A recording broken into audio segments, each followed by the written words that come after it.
여러분들 구약 성경 6번째 책인 여호수아 말씀은요, 하나님의 종 모세가 죽은 후에 그의 수종자였던 여호수아가 이스라엘 백성들과 함께 가나안 땅에 들어가서 그 땅을 정복하고 그 후에 12지파에게 땅을 분배해 준 기록이 남아있는 성경책입니다. 여러분, 그 땅에 들어가서 이 여호수아와 이스라엘 백성들이 중요한 거점들을 점령하는데 7년이라는 세월이 걸려요. 그리고 후에 이 여호수아가 110세에 하나님의 부르심을 받을 때까지 또한 10년 동안 점령하지 못한 다른 지역까지 점령을 하게 됩니다. 그럼 여러분들, 총 가나안 정복 전쟁은 총 몇 년의 시간이 걸린 겁니까? 17년의 시간이 걸렸어요. 여러분들, 그 17년의 세월 동안에 얼마나 많은 전쟁들이 있었겠습니까? 순간순간이 얼마나 치열했겠어요. 그런데 저는 오늘 이 말씀을 시작하면서 그 여호수아 말씀 가운데 특별히 주목할 만한 두 가지 사건을 여러분과 함께 이야기해 보기를 원하는데, 첫 번째는요, 모세가 있을 때에 모세와 이스라엘 백성들이 모압 땅에 있었잖아요. 그 모압 땅에서 하나님의 종 모세가 가나안 땅에 이제 들어가야 할 이제 그 출애굽 2세대들에게 하나님 말씀들을 들려주지 않습니까? 그래서 신자가 되풀이할 신자의 명령 명자, 그리고 기록할 기자 해가지고 하나님의 종 모세가 하나님이 그들에게 하셨던 그 말씀을 다시 한번 들려주는 그런 내용이 바로 신명기 말씀인데, 그 말씀을 듣고 이스라엘 백성들이 이제 모압 땅에서 요단강을 건너가지고 가나안 땅에 딱 들어가요. 처음 들어간 땅의 이름이 뭐냐면 길갈입니다. 굴러간다라는 의미가 있는 그 땅인데, 여리고 바로 코앞이에요. 그런데 하나님께서 이스라엘 백성들이 요단강을 건너게 하실 때 어떤 기적을 베푸신 거예요? 그때가 여러분들 지금으로 치면, 우리나라로 치면요, 장마 때예요. 비가 가장 많이 와서 이 요단강의 물들이 범람하는 그때였는데, 그때 이스라엘 백성들이 그 요단강을 건너야 되는데 하나님이 어떻게 하십니까? 제사장들이 하나님의 언약궤를 먼저 메고 그 제사장들의 발이 요단강을 딱 닿을 때 강이 흘러오던 그 물이요, 척척척척 쌓여가지고요, 요단강이 마른 땅이 돼서 건너갑니다. 건너갈 때에 그 요단강 가운데에서 12개의 돌을 치어다가 길갈로 와서 길갈에서 그 12개의 돌을요 세워요. 자, 그때에 여러분들, 그 가나안 땅에 살고 있었던 그 사람들의 상태는 어떠했을까요? 그 상태에 대해서 이 여호수아 5장은 이렇게 기록을 합니다. 5장 1절 말씀에 요단 서쪽의 아모리 사람의 모든 왕들과 해변의 가나안 사람의 모든 왕들이 여호와께서 요단물을 이스라엘 자손들 앞에서 말리시고 우리를 건너게 하셨음을 듣고 마음이 녹았고 이스라엘 자손들 때문에 정신을 잃었더라. 여러분들, 이 당시에 이 사람들의 이 표현을, 이 상태를요, 지금으로 표현해서 심리학적 전문 용어로 표현하면요, 이걸 뭐라고 그러냐면 멘붕이라고 이야기를 해요. 멘붕에 빠진 거예요. 자, 그런데 여러분, 이때에 하나님이 모세를 불러다가요, 한 가지를 더 명령하세요. 모세야, 네 하나님, 컴온. 예, 지금 이스라엘 백성들로 하여금, 광야에서 태어난 2세대들로 하여금, 모든 남자들로 하여금 할례를 행해라. 그렇게 말씀하시는 거예요. 그러니까 부싯돌로 칼을 만들어서 할례를 행하게 하시는 거예요. 여러분들, 이게요, 어떤 사건이냐면요, 적들에게는 정말 찬스예요. 그리고 이스라엘 백성들에게는 되게 기회가 될 수 있는 겁니다. 되게 유업이 될 수 있는 거예요. 그럼 이런 거예요. 제가 우리 정용광 전사님하고요, 원수지간입니다. 그 사람을 제가 꼭 죽여야 돼요. 설정인 거예요. 설정이에요. 그런데 제가 키는 조금 돼요. 키는 좀 나은데 인정하고 싶지 않지만 얼굴도 안 돼요. 그리고 힘도 안 돼요. 그리고 이제 사모님 뱃속에 아기가 한 명 있기 때문에 우리 쪽은 3명이고 그쪽은 4명으로 치면 쪽수도 안 돼요. 그럼 저는 진짜 제 원수고 죽이고 싶은데 키 빼놓고는 방법이, 그러니까 이거는 싸워서는 안 되는 거예요. 그런데 좋은 기회가 왔어요. 뭐냐면 전사님이 사고를 당해서 심하게 다쳐가지고 누워있어요. 저에게는 그게 가장 제 적인 그 사람을 죽일 수 있는 가장 최고의 기회, 그리고 그분에게는 뭐요? 가장 위협의 순간이에요.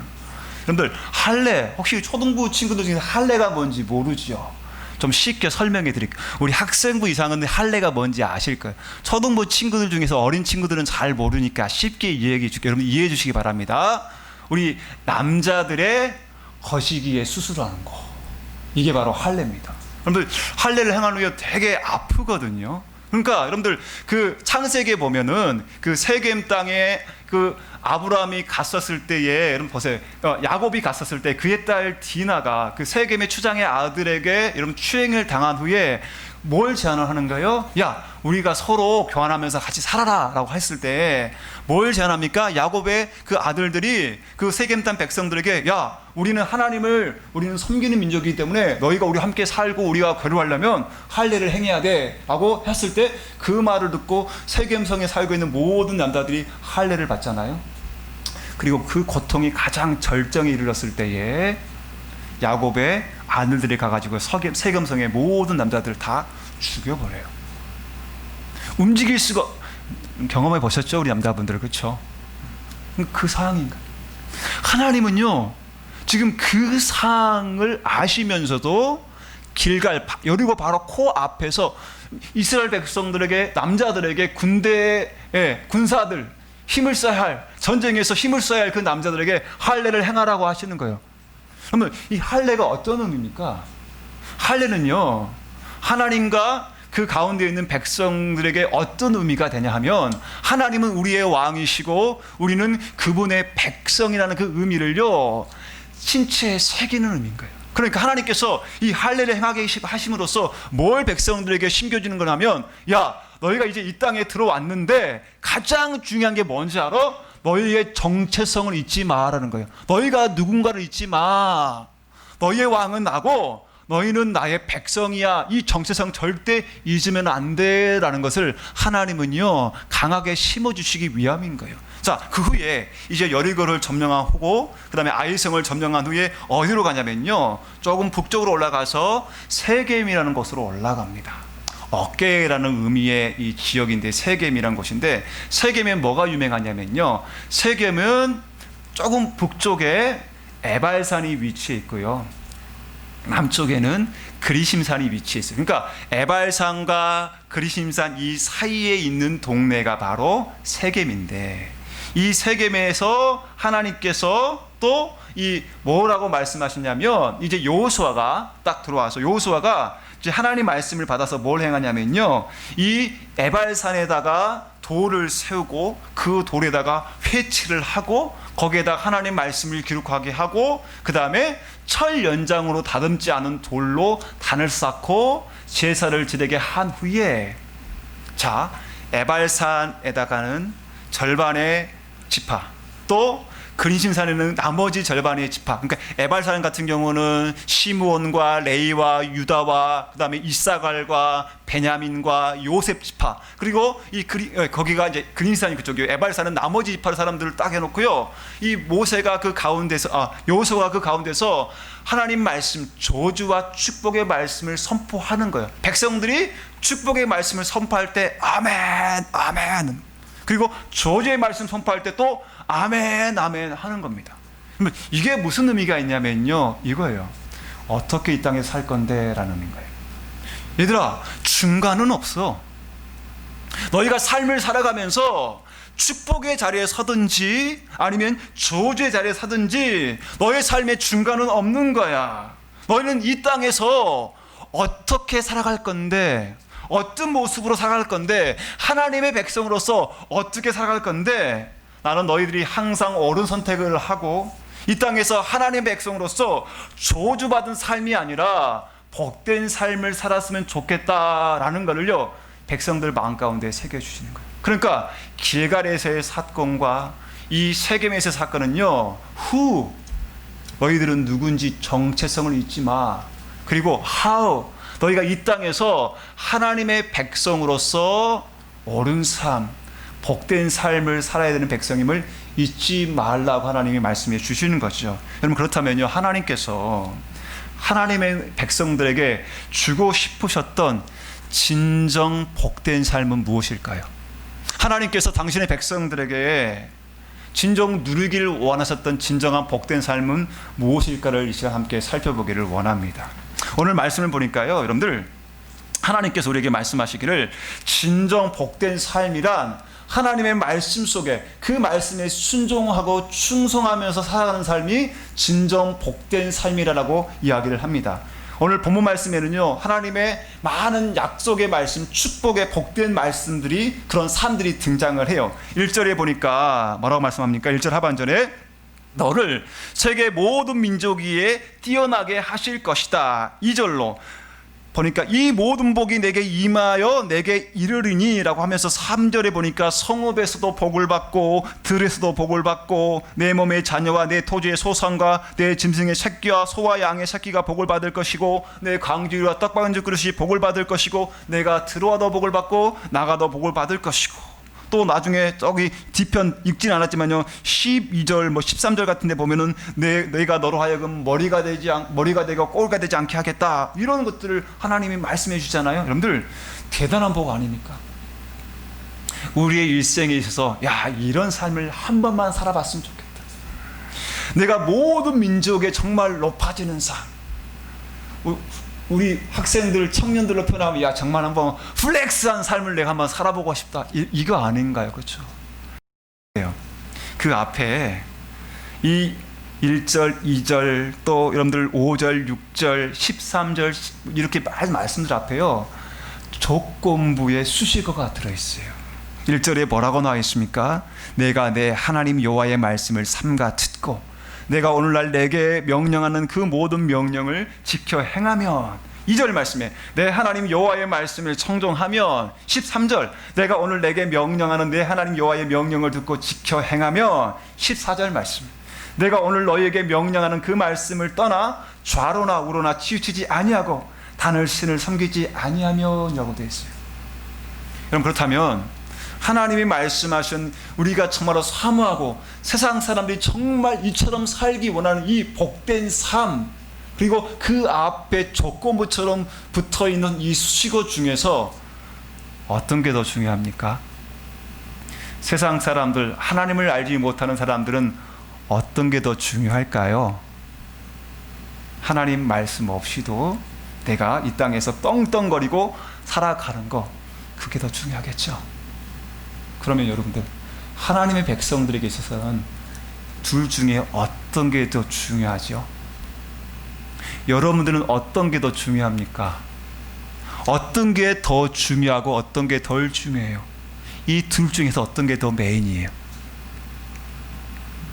세상 사람들처럼 하나님 말씀 없이도 그냥 내가 여기에 기록되어 있는 많은 복들을 다 누리면서 이 땅에서 떵떵거리고 내가 살아보고 싶어. 야, 이게 진짜 복된 삶이지. 야, 이게 진짜 인생의 맛이지. 뭐 남자라면 이 땅에 태어나서 한 번 왔다 한 번 가는 인생이라면 야, 이런 삶을 살아봐야 되지 않겠어? 라고 하면 세상 사람들은요, 여러 가지 방법으로 그 자리에 오르기 위해서 최선을 다하지 않습니까? 수단과 방법을 가리지 않고 좀 좋은 사람, 착한 사람들은 근면성실하게 남다른 사고를 발휘해서, 어떤 사람들은 좋은 운명을 타고나서 태어날 때부터 뭐 금수저, 다이아몬드수를 쥐고 태어나서, 어떤 사람들은 수단과 방법을 가리지 않고 온갖 나쁜 방법 사기치고 뭐 하면서까지도 그 자리에 이르려고 하잖아요. 왜 그렇습니까? 여기에 나와 있는 이 하나님이 말씀하신 축복된 삶이 그 사람들에게는요, 가장 최고의 인생의 목표가 되기 때문이에요.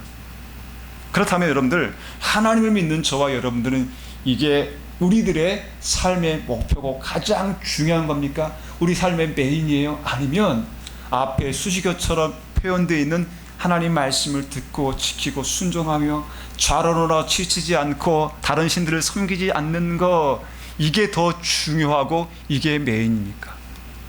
내가 살아가면서 하나님 말씀이 있고 내가 순종함이 있으면 내 삶이 조금 빛나지 않더라도, 내 이름이 조금 빛나지 않더라도 나는 그 삶을 감사합니다 라고 살아가는 것이 하나님 백성들에게 있어서 올바른 삶입니까? 나 말씀 필요 없어. 나 하나님 적당히 믿고 그냥 뭐 가고 싶으면 가고 안 가고 싶으면 안 가고 그냥 잘 살고 성공하면 뭐 되는 거 아니야. 이게 여러분들이 목표라고, 이게 여러분들이 생각하는 가장 중요한 삶입니까? 어떤 거죠? 하나님 말씀 안에 거하는 거, 하나님 말씀을 순종하는 거, 그 말씀 안에서 좌로나 치우치지 않고 살아가는 거. 여러분들, 이게 이게 메인이에요. 이게 정말 중요한 거예요. 이게 진짜 우리의 생에 있어서 가장 진정한 복된 삶이에요. 이 메인된 삶, 이 중요한 삶을 살아가면 이 뒤에 나오는 수많은 복들은요, 하나님이 플러스 알파, 보너스로 주시는 거예요. 이 뒤에 게 메인이 아닌 거예요. 그러므로 우리가 하나님 말씀 없이 살아가는 삶은요, 진정 복된 삶이 아닌 겁니다. 앞에 수식어처럼 되어 있는 이 말씀, 하나님 말씀 안에 거하고 그 말씀에 순종 살아가는 이 삶이 진정 하나님께서는요, 하나님 백성들에게 정말 축복된 삶이라고 이야기하는 거예요. 이스라엘 백성들이 처음에는 중요한 게 진짜 중요했고 안 중요한 게 정말 안 중요했다가 시간이 지나면서 어떻게 됐습니까?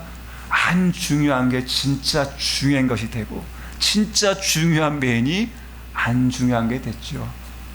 어떻게 됐죠? 얼마 가지 않아요. 사사시대 때 그들이요, 성공이 잘 사는 것이, 이름을 날리며 사는 것이, 다른 사람보다 많은 물질을 가지고 사는 것이 그들의 가장 최고의 목적이고 메인이 되니까 하나님도 믿다가 바알도 섬기다가 아세라도 섬기다가 하나님을 버리면서 지 마음대로 살았잖아요. 왜 하나님을 버렸지요? 잘 살아보려고, 성공하려고 살았음을 우리가 보게 되지 않습니까? 여러분, 그러므로 우리가 인생을 살아갈 때 진정 복된 삶은 하나님 말씀 없이 복만을 추구하며 살아가는 삶이 아니라 하나님 말씀 속에 살아가는 삶이 진정 복된 삶입니다. 시편 73편 말씀에 보니까 하나님을 가까이함이 내게 복이라, 내가 주 여호와를 나의 피난처로 삼아 주의 모든 행적을 전파리다 라고 말씀했고요. 시편 1편 2절 말씀 보니까 복이 있는 사람은 여호와의 말씀을 즐거워하여 그 말씀을 주야로 묵상하는 자라라고 기록하고 있습니다. 여러 우리가 만나는 환경 속에서 하나님이 나와 우리에게 무엇을 말씀하셨는가, 하나님이 내게 무엇이라고 말씀하시는가에 주목하는 삶, 하나님이 내게 무엇을 약속하셨는가에 주목하는 삶, 그 약속을 믿고 그 약속에 굳게 서서 치우치지 않고 걸어가는 삶이 진정 복된 삶이라고 이야기하는 거예요. 그게 진짜 메인이고요, 그게 진짜 복된 삶이에요. 그 삶을 살아가면 제가 조금 전에 말씀드린 것처럼 뒤에서 말씀한 이 복들은요 자연히 따라오게 돼 있어요. 혹여나 이런 삶들이 주어지지 않아도 우리는 충분히 감사하고 충분히 기뻐하고 충분히 하나님의 은혜와 사랑을 누리면서 그 누구보다도 복되고 행복하다라고 외치면서 살아갈 수 있는 겁니다. 저와 여러분들이 하나님 말씀에 순종하고 하나님 말씀에 거하는 진정 복된 삶을 살아가시길 바랍니다. 두 번째는 뭐냐면요, 진정 복된 삶이란 꽉 움켜쥐면서 살아가는 삶이 아니라 나누어지면서 살아가는 삶을 이야기합니다. 다시 말씀드리면요, 복을 목표로 해서 살아가는 삶이 아니라 복을 수단으로 사용하는 삶을 이야기하는 거예요. 오늘 본문 말씀에 열거된 많은 복들이 제가 나온다고 말씀했잖아요. 하나님께서 이스라엘 백성들에게 많은 복들을 열거하셨는데, 여러분 이 복들은요 너와 내 가족과 내 민족만 누리고 잘 살아라고 주신 복이 아니에요. 그들끼리만 복을 꽉 움켜쥐고 사는 삶이 복된 삶이 아니라고 하나님께서 말씀하십니다. 사랑하는 성도 여러분, 하나님께서 이스라엘 백성들을 가나안 땅에 들어가게 하신 이유가 뭡니까? 그 땅을 그들에게 주신 목적이 뭐예요? 왜 하나님께서 가나안 땅에 그들을 들어가게 하시고 지금 오늘 이 본문 말씀에 나오는 이 복들을 왜 그들에게 왜 주시겠다고 말씀하시는 겁니까? 그 이유가 무엇이에요? 아브라함을 한번 올라가 보자고요. 갈대아 우르에서 살고 있던 이스라엘 이 12지파의 진짜 조상인 아브라함, 갈대아 우르에 살고 있던 이 아브라함 하나님께서 부르셨잖아요. 아브라함을 왜 부르셨습니까? 아브라함의 이름 속에 그 답이 나와요. 아브라함의 이름의 뜻은 열방, 열국의 아버지라는 뜻이에요. 하나님께서 아브라함을 부르신 이유가 뭐냐면, 야, 너 혼자만 잘 먹고 잘 살아, 너의 가정만 축복하고 그냥 살아, 이게 아니에요. 열방의 아버지, 너를 통해서 내 축복, 내 구원, 내 은혜가 너와 내 후손을 통해서 열방까지 흘러가기를 원한다라는 그 목적을 위해서 하나님께서 아브라함을 불러주신 거예요. 여러분, 그 하나님의 목적이 아브라함, 이삭, 야곱, 그리고 오늘 본문 말씀에 이 말씀을 받고 있는 1차적인 이 수신자인 이스라엘 백성들에게 흘러온 겁니다. 그리고 이 의미가 계속해서 전해지기를 원하는 거예요. 바로 즉 하나님께서 이스라엘 백성들로 하여금 가나안 땅에 들어가서 그 땅에서 다른 많은 민족들 가운데서 하나님을 온전히 잘 섬기는 진정한 축복이 무엇인지를 보여주는 하나님 앞에 제사장 날의 사명을 감당하고 축복의 통로의 사명을 감당하고 구원의 방주의 사명을 감당하는 나라가 되기 위해서 이 백성들을 불러주신 것입니다.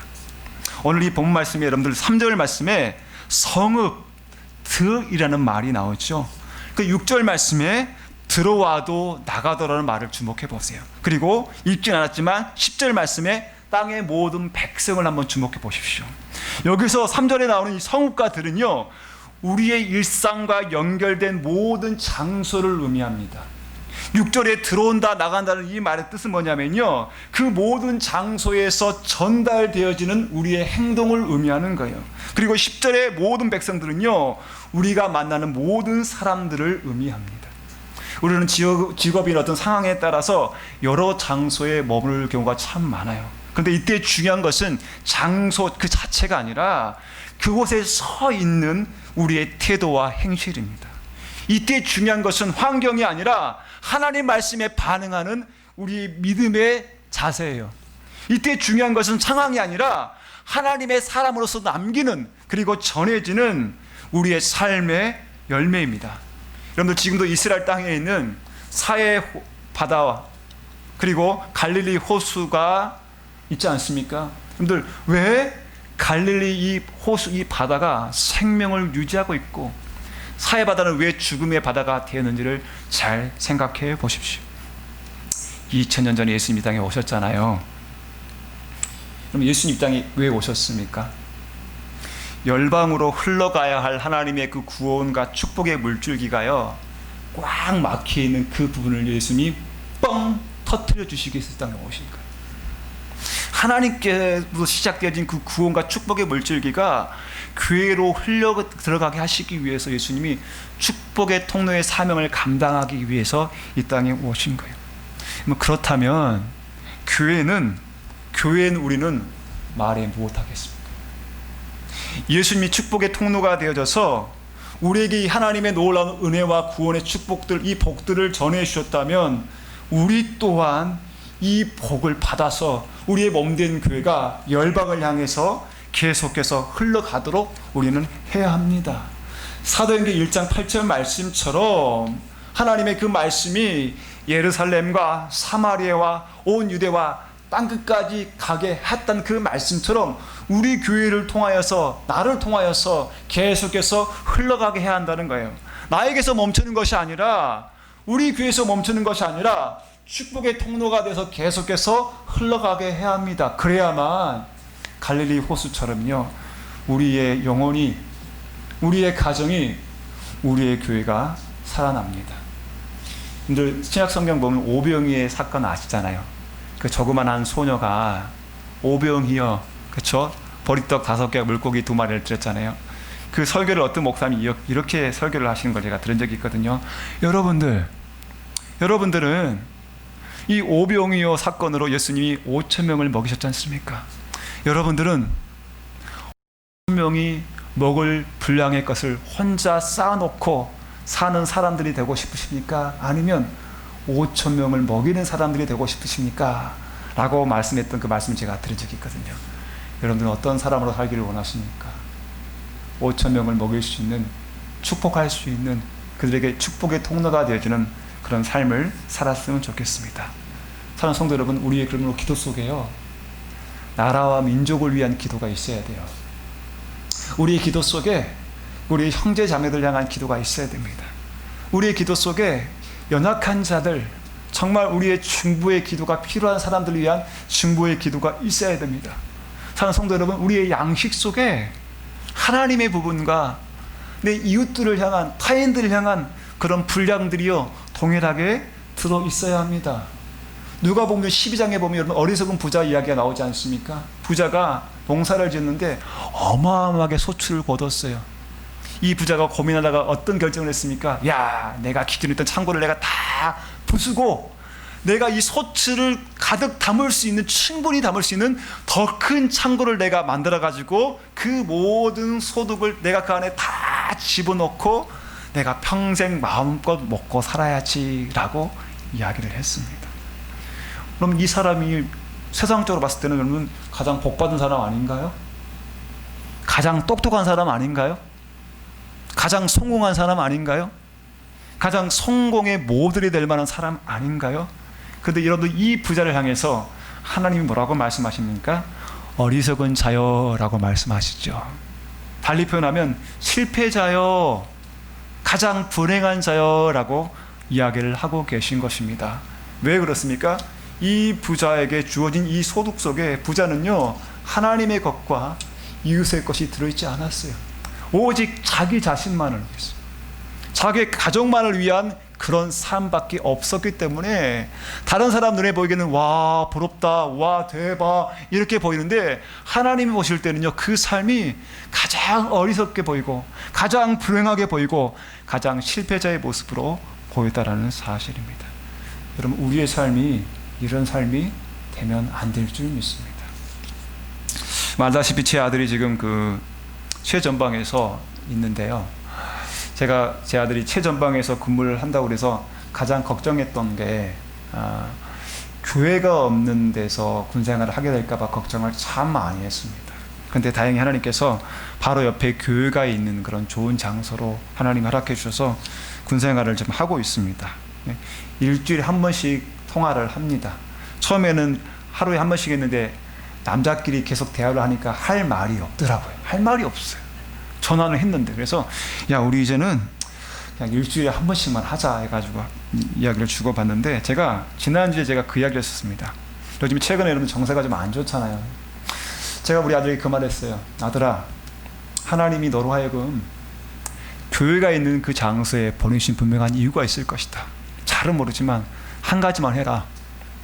내가 속해 있는 대대와 소대원들을 위해서 네가 기도하는 사람이 됐으면 좋겠다. 제가 그런 제안을 해줬거든요. 바로 이런 삶을 우리가 살아야 된다는 거죠. 여러분들, 우리가 함께 더불어가는 이런 세상을 향해서요, 우리 교회만, 나만, 우리 가정만 복받고 우리끼리만 사는 것이 아니라 하나님이 예수님을 통해서 전해주신 그 복을요, 나와 우리 가정과 우리 교회가 계속해서 전해주면서 사는 삶이 진정 복된 삶이라고 하나님이 이야기를 하십니다. 말씀의 결론을 드립니다. 오늘 말씀하신 것처럼 진정 복된 삶은 어떤 삶이에요? 세상의 성공을 따라가는 그런 삶이기보다 먼저 하나님 말씀 안에서 그 말씀에 순종하며 살아가는 삶이 진짜 복된 삶이고, 그리고 하나님이 우리에게 주신 그 복들을 꽉 움켜쥐며 사는 삶이 아니라 나눠주며 사는 삶이 정말 복된 삶이라고 말씀하십니다. 우리 모두가 다 진정으로 행복한, 진정으로 복된 자의 삶을 살게 되시기를 주의 이름으로 축원드립니다. 기도하겠습니다.